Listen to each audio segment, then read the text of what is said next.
এতিয়া জুবিন গাৰ্গ বুলি ক'লে বিশাল তেওঁৰ গানৰ কালেকশ্যন বা বিশাল তেখেতে গানৰ সম্ভাৰ থৈ গৈছে তাৰে মাজত এই মুহূৰ্তত কোনটি গীতৰ আমি ক'লে তোমাৰ মুখত শুনিবলৈ পাম আচলতে মই কলেজত মানে পঢ়া সময়ৰ কথা আৰু তেতিয়া আমাৰ যেহেতু আমি গাঁৱৰ খেতি পথাৰত জড়িত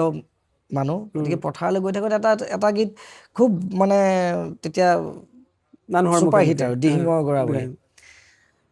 সেইটো খুব গাওঁ তেতিয়া দিহিঙৰ গৰা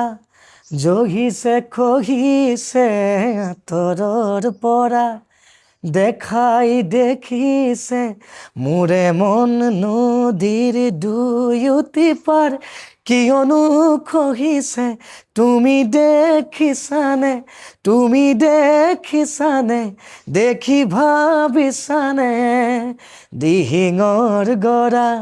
জহিছে খহিছে আঁতৰৰ পৰা দেখাই দেখিছে মোৰে মন নদীৰ দুয়োটি পাৰ কিয়নো খহিছে তুমি দেখিছানে দেখি ভাবিছানে